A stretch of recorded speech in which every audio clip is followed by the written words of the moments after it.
The kid at swim lessons asked me, "How long can you hold your breath before you stop fighting?" I was adjusting the lane dividers when the question came from behind me. Spoken so casually, it took a second to register what he'd actually said. The boy stood at the pool edge in oversized swim trunks that hung past his knees, maybe 8 years old, skinny in that way kids get when they're growing too fast. His name was Owen, according to the roster I'd checked that morning. I turned around and looked at him, trying to figure out if I'd heard right. "What did you say?" He tilted his head like I was the strange one for not understanding. "How long can you hold your breath before you stop fighting?" My uncle says everyone has a number. The other kids were still in the changing room, and the pool area felt suddenly too quiet. Just the hum of the filtration system, and this kid staring at me with eyes that didn't match his age. I crouched down to his level, keeping my voice calm, even though my stomach had dropped. "Why would your uncle tell you that?" Owen shrugged and sat down, dangling his legs in the water. "He plays the game with me sometimes. He holds my head under and counts. My record is 92 seconds, but I cried after, so it didn't count." He said it the way another kid might brag about a video game score. My hands went cold despite the humid air of the pool room. I'd been teaching swim lessons for 6 years, worked with hundreds of kids, and never once had someone said anything like this. I stood up slowly and walked over to the office window where my supervisor Linda was doing paperwork. I knocked, and she looked up with that distracted expression people get when you interrupt them. "I need you to hear something," I said quietly. She came out and I gestured for Owen to repeat what he'd told me. He did, adding more details this time about how his uncle timed him with a stopwatch and kept a chart on the bathroom wall tracking his progress. Linda's face went pale, and she immediately pulled out her phone. Within 20 minutes, there were 2 police officers standing in the pool office while Owen sat on a bench wrapped in a towel, confused about why everyone seemed upset. The other kids had arrived by then, and another instructor took them to the shallow end while I gave my statement. Officer Denise Ramirez wrote everything down in a small notebook, asking me to repeat exact phrases Owen had used. The investigation moved faster than I expected. By the next afternoon, I got a call from a detective named Alan Kovac, who wanted me to come to the station and give a formal interview. I sat in a small room with gray walls while he recorded everything I remembered about that morning. He told me they'd already interviewed Owen and his mother separately, and the stories weren't adding up. The mother claimed Owen had an active imagination and liked to make up dramatic stories for attention. She said her brother would never hurt Owen and that I'd misunderstood innocent horseplay, but Owen had given them specific details about the game, including dates and times when it happened, always when his mother was at work. Detective Kovac leaned forward and asked if Owen had seemed coached or rehearsed when he spoke to me. I shook my head. He said it like he was talking about homework. There was no emotion in his voice, like it was just a normal thing that happened to him. Kovac nodded and made a note. He explained they were building a case but needed more evidence before they could remove Owen from the home or charge the uncle. That night I couldn't sleep, replaying Owen's question over and over. How long can you hold your breath before you stop fighting? What kind of person does that to a kid and calls it a game? I got up and searched online for similar cases, finding article after article about near-drowning abuse disguised as swimming lessons or baptism rituals gone wrong. The comments sections were full of people saying they'd experienced the same thing as children, describing the terror of being held underwater by adults who were supposed to protect them. Some talked about lasting trauma and panic attacks triggered by water. Others mentioned how nobody believed them when they tried to tell.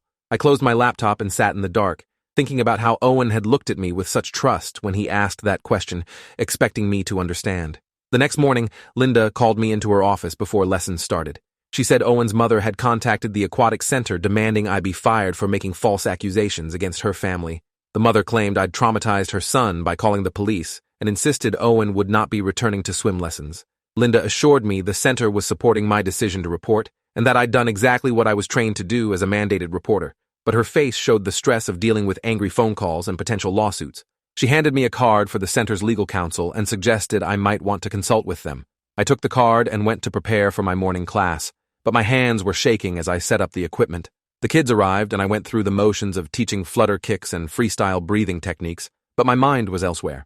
During the break, one of my regular students, a girl named Lily, asked me why Owen wasn't there anymore. I gave her a vague answer about him being sick, not sure what else to say. After class, I drove straight to the police station and asked to speak with Detective Kovac. He met me in the lobby, and we walked to a coffee shop down the street. I told him about the mother's reaction and her demand that I be fired. Kovac stirred sugar into his coffee and said the mother's defensiveness was actually helpful for their case because it showed a pattern of protecting the abuser over the child. He explained they'd executed a search warrant at the home that morning and found the chart Owen had described mounted in the bathroom. It was titled Breath Training Progress and listed dates going back 8 months with times recorded in seconds. Some entries had stars next to them with notes like no tears or stayed calm. They'd also found videos on the uncle's phone showing Owen underwater in a bathtub, struggling while someone held him down.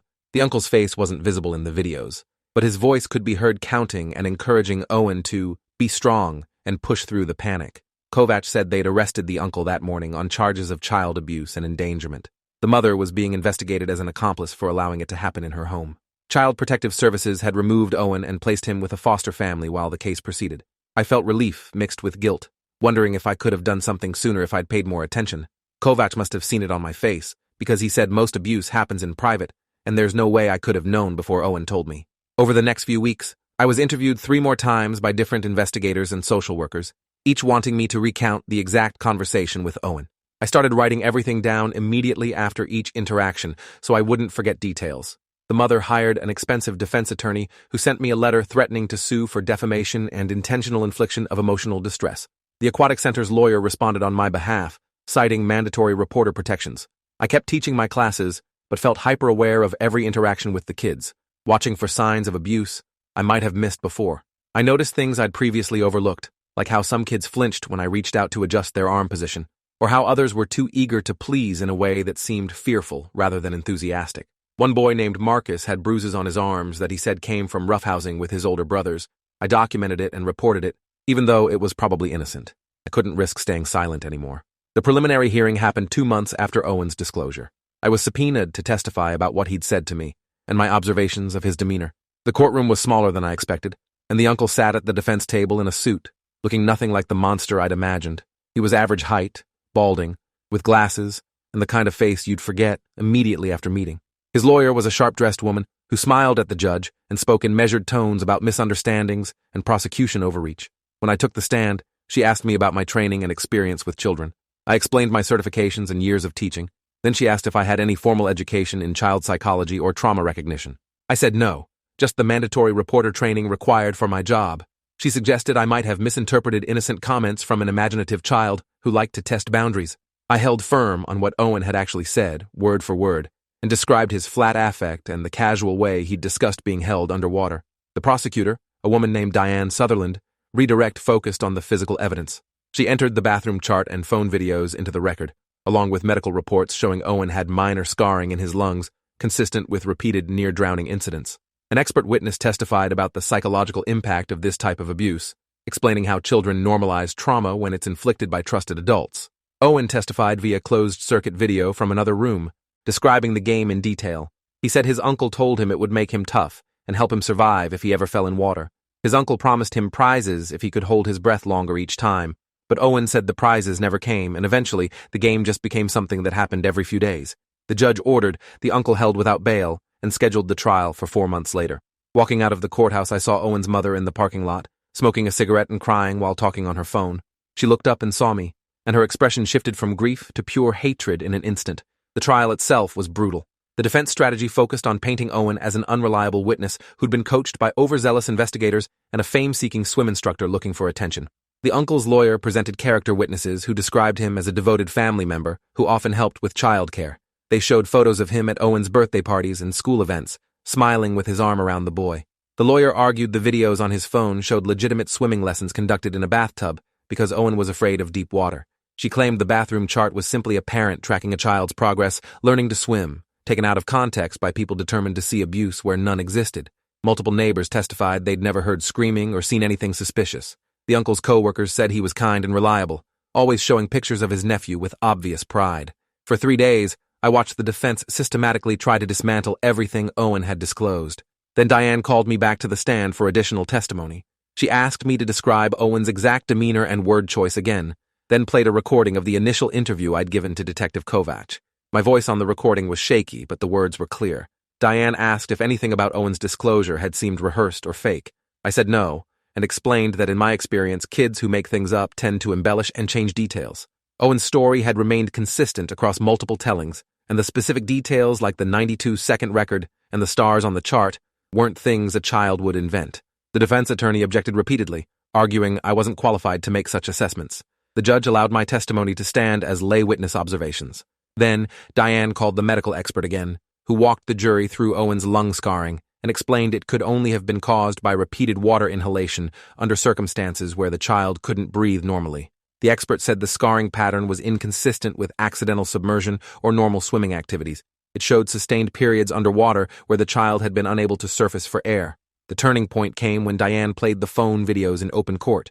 The first showed Owen in a bathtub, his small body thrashing as hands held his head underwater. You could hear the uncle's voice counting slowly, reaching 47 seconds before pulling Owen up. The boy gasped and coughed while the uncle said, "Good job, buddy. Want to try for 50?" Owen's whimpered, "No," was barely audible before he was pushed under again. The second video was worse. Owen was clearly crying before being submerged, begging his uncle to please not make him do it. The uncle's response was calm and almost gentle. "Come on, you know the rules. Weak boys become weak men. You don't want to be weak, do you?" Owen shook his head and the uncle said, "Then show me you're strong." The video showed 90 seconds of Owen struggling underwater before going still. Only then did the uncle pull him up, and Owen vomited water onto the bathroom floor while gasping for air. The jury watched in absolute silence. 2 jurors were crying. The uncle stared at the defense table, his face blank. His lawyer objected that the videos were prejudicial, but the judge overruled. This was the crime itself, captured clearly. The defense rested without calling the uncle to testify. His lawyer gave a closing argument about reasonable doubt and the importance of not convicting someone based on emotion. She reminded the jury that the uncle had no criminal record and no previous accusations of abuse. She suggested the videos, while disturbing to watch, showed a misguided but well-intentioned attempt to teach water safety. Diane's closing was devastating. She walked the jury through each piece of evidence, building a timeline that showed escalation over 8 months. She pointed out that legitimate swimming instruction doesn't happen in a bathtub, with a child being held underwater against their will until they vomit. She reminded them of Owen's lung scarring and the testimony of trauma experts. Most importantly, she held up a photo of Owen at age 7, smiling at the camera in his school picture. Then she held up a photo taken after his removal from the home, showing the same boy with dark circles under his eyes and a blank expression. She asked the jury what kind of swimming lessons could transform a happy child into that haunted face in 8 months. The jury deliberated for 6 hours before returning guilty verdicts on all counts, multiple counts of child abuse, endangerment, and assault. The uncle showed no reaction as the verdicts were read. His mother collapsed in the gallery behind him, wailing that her son was innocent. The judge scheduled sentencing for 3 weeks later and remanded the uncle to custody. I left the courthouse that day feeling hollowed out, having spent weeks immersed in the worst details of what had happened to Owen. Detective Kovac caught up with me in the parking lot and said Child Protective Services wanted to arrange a meeting with me to discuss Owen's progress. He said the boy had been asking about me, wanting to know if I was mad at him for getting his uncle in trouble.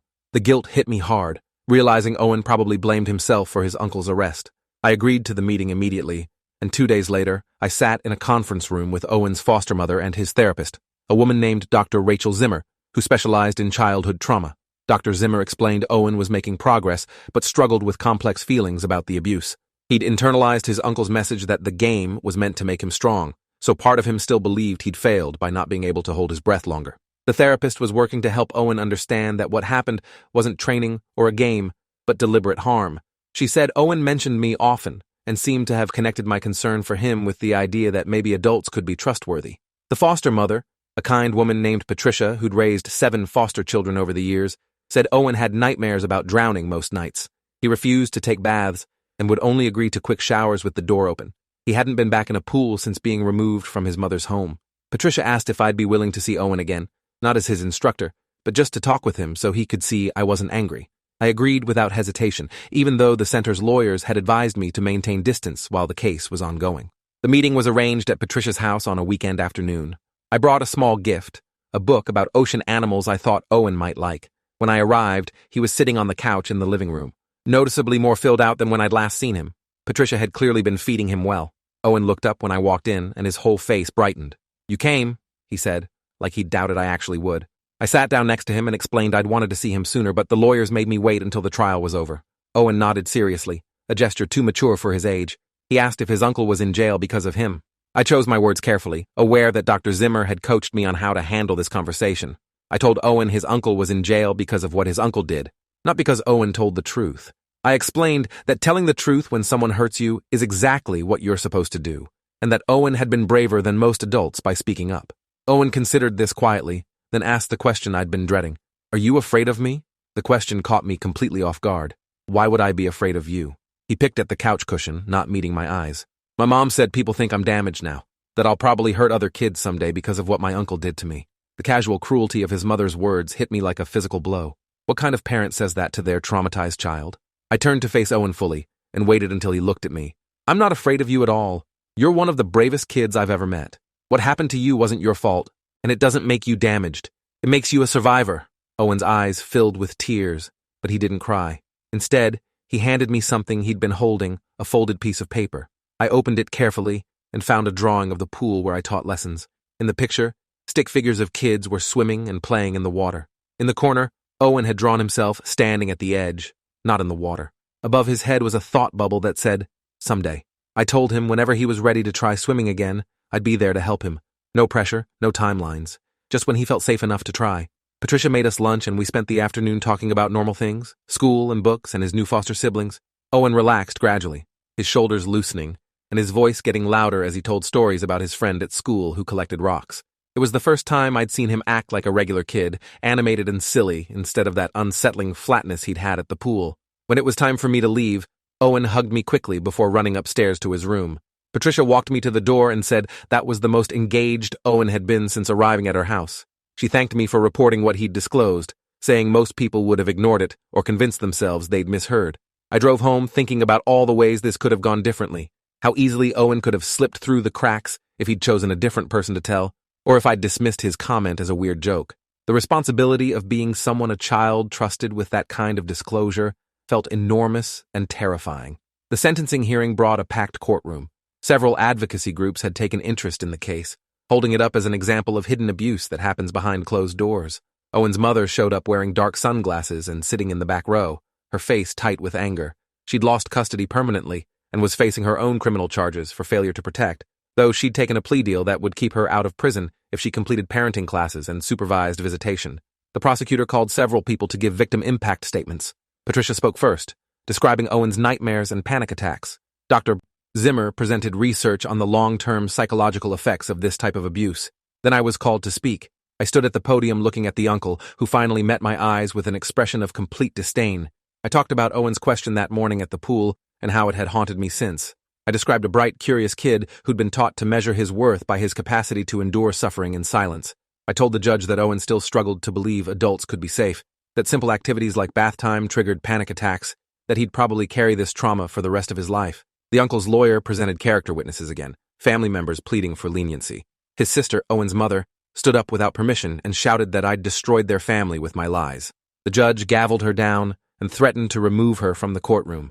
When the uncle was finally given a chance to speak, he stood and addressed the court in a calm, measured voice that made my skin crawl. He said he'd never intended to harm Owen and that everything he'd done was motivated by love and concern for the boy's development. He claimed children today were too soft, too sheltered, and he'd wanted to prepare Owen for a harsh world. He actually said the words, "toughen him up," while describing forcing a small child's head underwater until he lost consciousness. He showed no remorse, no understanding that he'd tortured a kid who trusted him. The judge let him finish, then delivered the sentence. 15 years in prison with no possibility of parole for the first 10. The courtroom erupted in mixed reactions, some people cheering while the uncle's family wept and shouted protests. The uncle was led away in handcuffs, still showing no emotion. Outside the courthouse, reporters swarmed everyone involved in the case. I declined to comment and walked quickly to my car, but several journalists followed me, asking questions about mandatory reporting and whether I thought the sentence was sufficient. I finally stopped and said the only thing that mattered was that Owen was safe now and getting help. One reporter asked if I was worried about retaliation from the uncle's family. I hadn't been until that moment, but the question planted a seed of anxiety that grew over the following weeks. I started checking my locks obsessively and installed a security camera after finding a note on my windshield that said, "Mind your own business next time." The police took a report, but said, unless there were direct threats, there wasn't much they could do. Linda hired security for the aquatic center after someone called in a bomb threat the day after sentencing. Nothing came of it, but the sense of safety I'd always felt at work evaporated. I found myself constantly scanning the parking lot and watching the gallery during lessons, looking for Owen's mother or other family members who blamed me. The attention from the case brought unexpected consequences. Several parents pulled their kids from my classes, saying they didn't want their children around someone involved in such a disturbing situation. Other parents specifically requested me as their instructor, wanting someone who'd proven they took child safety seriously. The center received donations earmarked for child abuse prevention training, and I was asked to help develop curriculum for other instructors on recognizing signs of abuse. I spent hours researching and compiling information, feeling the weight of responsibility to help prevent other kids from falling through the cracks. 6 months after the trial, Detective Kovac called to tell me they'd found evidence of 2 other children the uncle had abused before Owen, boys from a previous neighborhood who'd never disclosed what happened. Both families had noticed behavioral changes at the time, but attributed it to normal childhood phases. Now, with the uncle convicted, both boys were in therapy processing trauma they'd buried for years. Kovac said my quick action reporting Owen had potentially saved other children from being targeted next. The validation helped, but I couldn't shake the thought of those other boys suffering in silence. Owen's recovery became something I followed closely through updates from Patricia and Dr. Zimmer. He'd started sleeping through the night more often and had made friends at his new school. He'd even expressed interest in joining the track team, finding he liked activities where he could prove his strength and endurance in healthy ways. Patricia sent me photos of Owen at his first track meet, grinning with a medal around his neck. The contrast between that genuine smile and the flat expression he'd worn at the pool was stark. Dr. Zimmer said Owen had made tremendous progress in therapy, developing language to describe what happened to him, and understanding it wasn't his fault.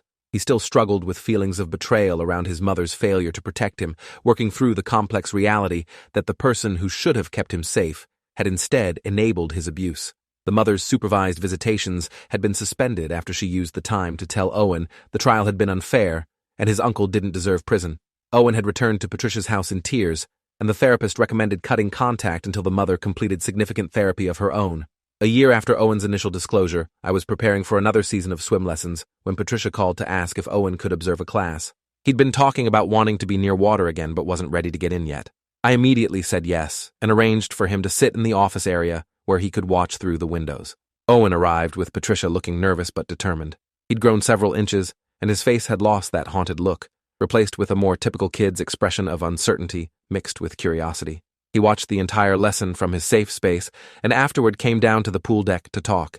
He said watching the other kids play in the water made him remember loving to swim before everything got complicated. I asked if he'd want to try getting in the shallow end sometime just to see how it felt. Owen thought about it for a long moment, then nodded. We scheduled a private session for the following weekend, just Owen, Patricia, and me, with no pressure or expectations. If he only wanted to sit at the edge and dangle his feet, that was fine. If he wanted to try standing in the water, we'd go at his pace. The morning of the session, I got to the pool early and set up the shallow end with toys and floats, making it look as non-threatening as possible. Owen arrived wearing swim trunks and a rash guard, holding Patricia's hand tightly. We started by just sitting at the edge together while I told him exactly what we'd do and emphasized he was in complete control. If he wanted to stop at any point, we'd stop immediately, no questions asked. Owen nodded, and after about 15 minutes of talking, he lowered himself into the water up to his waist. He stood completely still, eyes closed, breathing carefully, like he was testing whether panic would come. When it didn't, he opened his eyes and looked at me with surprise. "It's just water," he said, sounding amazed by this revelation. We spent the next 30 minutes with Owen walking around the shallow end, gradually letting himself enjoy the sensation of being in the pool without fear. He even laughed when he accidentally splashed Patricia. By the end, he asked if we could schedule another session. I told him we could meet as often as he wanted, and slowly, over the following months, Owen reclaimed swimming as something that belonged to him, not to his trauma. 2 years post-disclosure, Owen called me himself to invite me to his 10th birthday party. He was still with Patricia, whose family had legally adopted him after his mother's parental rights were terminated. The party was at a recreation center with a pool, and Owen spent the entire time swimming with his friends, comfortable and happy in the water. Watching him dive underwater voluntarily, laughing when he surfaced, felt like witnessing a small miracle. After cake, Owen pulled me aside and thanked me for believing him. He said he'd learned in therapy that a lot of kids who disclose abuse aren't taken seriously, and he felt lucky I'd been the person he told. I reminded him he was the brave one for speaking up, but he shook his head. "You were brave too. My mom said you could have ignored me and kept your job easier, but you didn't." He was right. I could have dismissed his comment, convinced myself I'd misheard, avoided the mess of reporting. The temporary convenience would have cost Owen everything. That night, I thought about all the kids who disclose abuse and aren't believed, who learn to stay silent because speaking up brings more harm than help. Owen had been lucky in the worst way, surviving long enough to tell someone who listened. The uncle became eligible for parole consideration 8 years into his sentence. Detective Kovac called to warn me the hearing was coming up and asked if I'd attend to give a statement opposing his release. I agreed immediately and spent weeks preparing what I'd say. The hearing room was smaller than the original courtroom, and the uncle looked older, grayer, but his eyes still held that same cold certainty. He'd apparently been a model prisoner, taking anger management classes and participating in therapy. His lawyer argued he'd served sufficient time and shown rehabilitation. When it was my turn to speak, I described Owen's ongoing recovery work and the years of therapy still ahead. I reminded the parole board that the uncle had shown no remorse at sentencing, and his statement today hadn't included any actual accountability or apology. I submitted letters from Dr. Zimmer and Patricia detailing Owen's continuing struggles with trust and PTSD symptoms. The board denied parole unanimously, stating the nature of the crime and lack of genuine remorse warranted completing the full sentence. The uncle's face finally showed emotion then, a flash of rage quickly suppressed. Walking out, I felt Patricia's hand squeeze my shoulder in gratitude. Owen, now 16, had developed into a confident teenager with plans to study social work in college. He'd started volunteering with a children's advocacy center, talking to other abuse survivors and showing them recovery was possible. He still saw Dr. Zimmer monthly, but had graduated from intensive therapy. He competed on his school's swim team and had even qualified for regional championships. The transformation from that hollow-eyed 8-year-old asking about breath holding to this thriving young man felt almost impossible. He stopped by the aquatic center occasionally to visit, and watching him interact with the younger students, encouraging them and demonstrating techniques, I saw how he'd taken his worst experience and transformed it into purpose. He'd told Patricia he wanted to work with traumatized kids someday, helping them find their voices the way I'd helped him find his. The ripple effects of that single moment when Owen chose to trust me with his terrible secret had expanded beyond anything I could have imagined. One disclosure, one decision to report, had altered the entire trajectory of his life. The uncle will remain in prison until Owen is 26 years old, and by then, the terrified child will have become an adult who survived and built a life beyond his trauma. Owen still has hard days, moments when the past crashes back and he has to use his coping skills to stay grounded. But mostly, he lives like any other teenager, worried about college applications and arguing with his siblings over whose turn it is to do dishes. He swims because he loves it now, not because anyone is timing him or measuring his worth by his endurance. The bathroom chart is gone, sealed in evidence boxes. The videos were destroyed after the trial. The only record that remains is Owen's testimony, and the choice he made that morning to ask me a question he desperately needed someone to hear. Thanks for watching till the end. Make sure to subscribe and like to not miss the next story.